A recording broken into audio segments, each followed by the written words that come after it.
Hello everyone, happy Friday. I hope you're well. I thought back with my weekly videos, what better to start with than one of the classics. Now I've been getting a bit of love from people on Twitter about the 5-minute lesson plan. So I just thought I would clarify a few misconceptions, because as ever, teaching ideas across the industry, when the theory isn't translated into practice and changes behaviors, it leads to fads and gimmicks and all sorts of things. So firstly, I'll put some slides up in a moment. I think the important thing to clarify is it's a thought process, not a form fill-in exercise. So don't fill in the form, use the form to guide you to fill it in. I think anything in teaching, 5-minute lesson plan or whatever, as soon as it's a forced request, compliant, teachers lose their autonomy, they don't feel trusted, it becomes a workload issue. You then have to do it once a week, marking, or lesson plans 25 times a week. Then it becomes a big burden. And as ever, the nature of social media and what have you, as we see an idea and it grows and travels through the world web, and we pick up other people's ideas, the original theory is lost in translation. So it's a thinking process, not a form filling exercise. And the 5-minute lesson plan title sounds very romantic, and I think that might be a sticking point for some people and probably puts a lot of people off, makes people might dislike the resource or whatever else. So let's move away from the 5-minute lesson plan as a title. Let's think about lesson planning. So I'm going to put my slide up in a moment, but just before I do, let me just go through a kind of couple of points from my side. So I put this out, 2011 online, had been using it for about 3 or 4 years beforehand. As with anything, ideology changes, practice, etc. But strip everything away. Teachers are always going to need to plan lessons. Yes, there's better sequence curriculum. We know more about cognitive science, retrieval, interleave practice, etc. Wonderful, but bare bones of teaching and learning, marking, planning, teaching, and doing those things well. So although the dialogue of lesson plans in England has shifted dramatically over the last decade, it's still a major burden for teachers, particularly new teachers to the profession. Some teachers outside of England have no curriculum structure. Some of us do. We're very lucky here in England, but the vast majority of teachers elsewhere who have used this resource and still do really benefit from it. Just some general statistics. On my website alone, 2.5 million downloads, which is crazy, very flattering. And over 140 countries last time I checked. It still continues to be the #1 click on my website, as well as when it was first shared on the TES. 2012 or something like that. As teachers master their subject knowledge, then managing student behavior, planning a coherent sequence of lessons alongside a busy curriculum can lead to lesson plans becoming a burden. And then that serious workload issue, all teachers having to then be told to write detailed lesson plans, whether in school or through initial teacher training performers. And, I won't even go into the kind of Ofsted dialogue here in England where it used to be a request.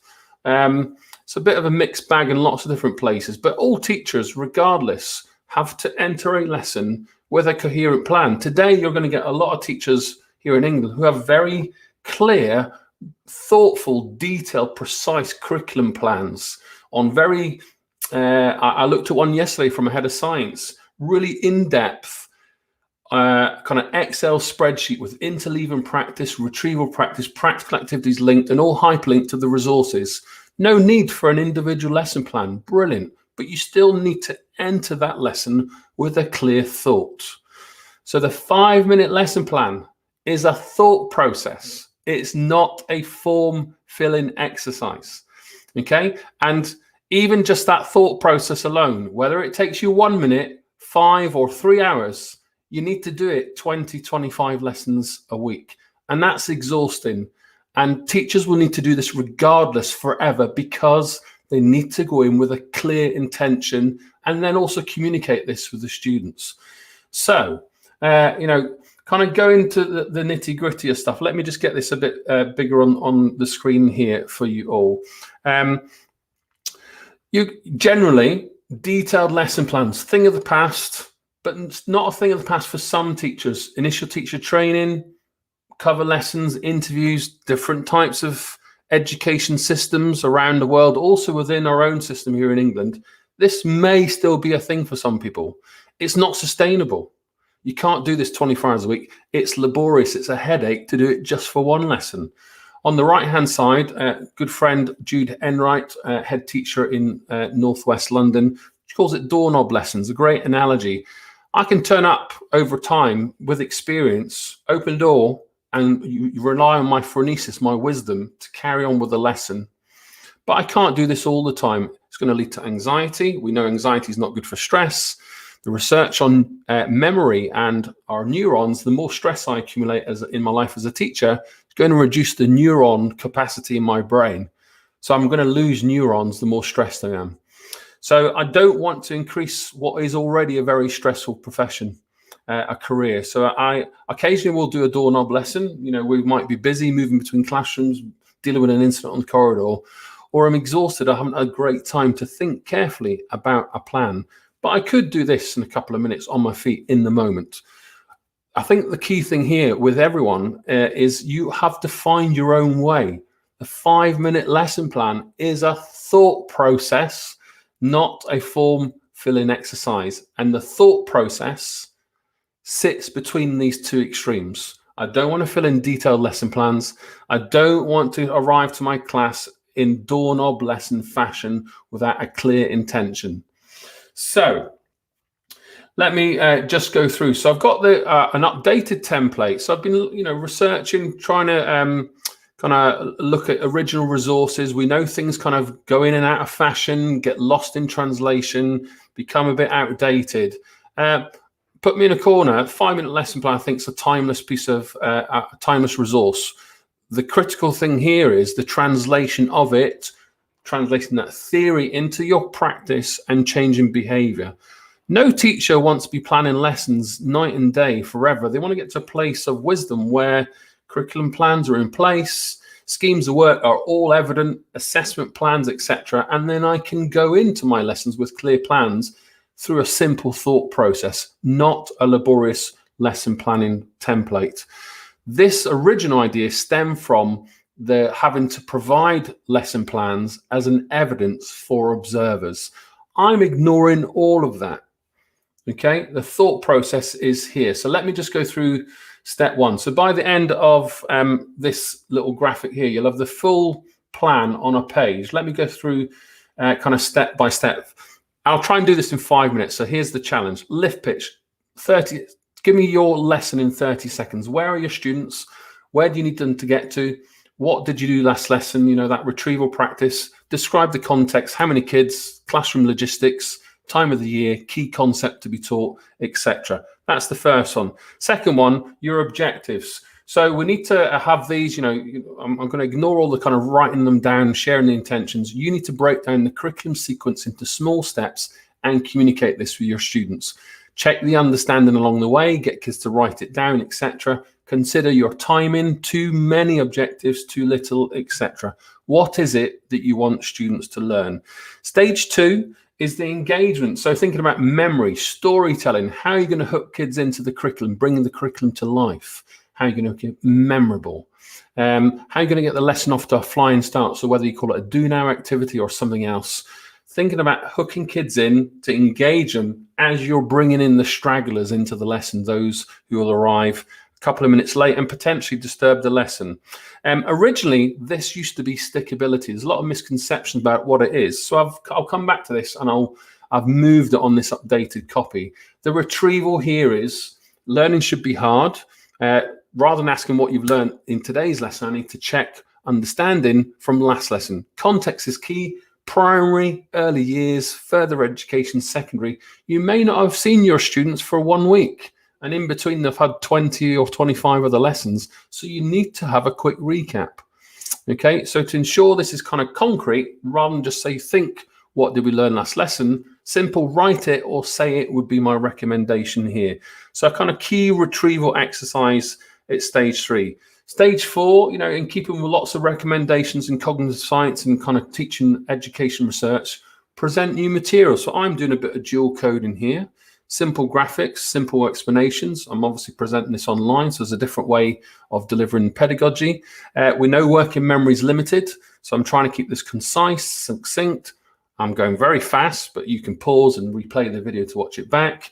So you'll have different ways. I love the kind of simple mint materials, in or out of seats, noise level, time, ask the students to confirm they've understood, etc., etc. Just check. Present new material in small chunks. Modeling, you need to plan your modeling. There's more than just the visualizer. There's more than an example on the board. Think of a range of modeling strategies that you can use. Here's one I made earlier. You know, that I do, we do, you do methodology is key. Thought process, not a form filling exercise. Stage 6, that's scaffolding and fading. So cognitive apprenticeship. Students start off as a novice.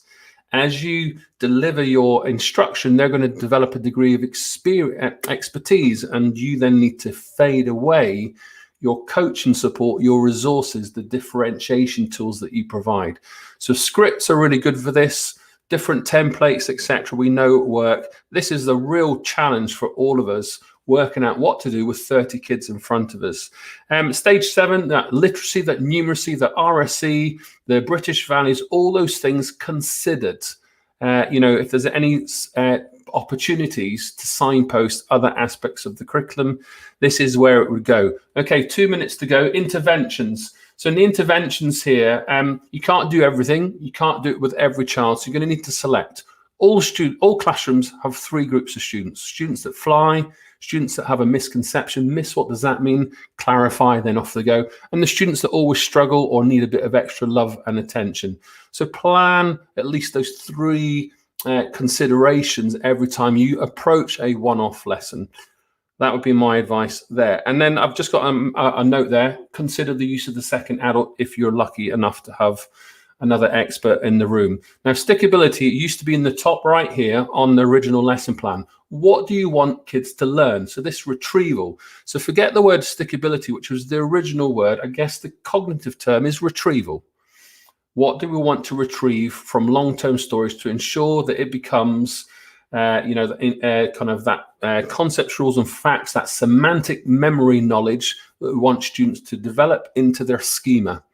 Okay, so that make it stick. The way things you're going to do this is down to you as an individual teacher. How are you going to make this content stick? You'll have lots of different ways, mechanics such as quizzes, competitions, your retrieval practice resources, as well as the engagement of you bringing content to life through being very dynamic in the classroom, standing on the table, whatever it would be. So stickability, you know, that last check before you go, mini whiteboards, thumbs up, thumbs down, and do it as often as possible would be my recommendation. And the last one, just to squeeze it in, the sequence and flow. How does it all fit in with the timeframes you've got, where you are in the curriculum? How do you guide practice? How do you scaffold all this for your students as you navigate through the academic year? That would be my top tip there. So you've got kind of 4 zones there, that in direct instruction, your consideration of working memory, cognitive load, where do you guide, how do you prepare kids for independent practice? So there's lots to go in there, lots, okay? So given that where you are in your position in your classroom, whether you're new to the profession or experienced, primary FE or what have you, or even if you're watching this outside England, context is key.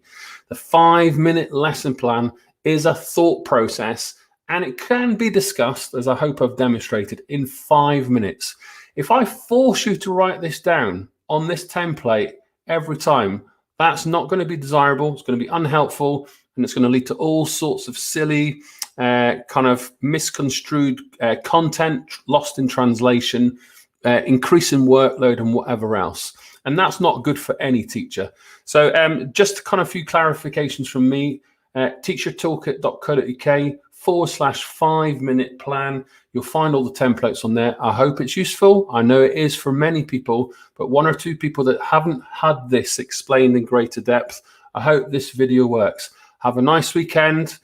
Keep sharing, keep being kind to one another, and I'll be with you this time next week with some more ideas. Bye for now, and thanks for watching.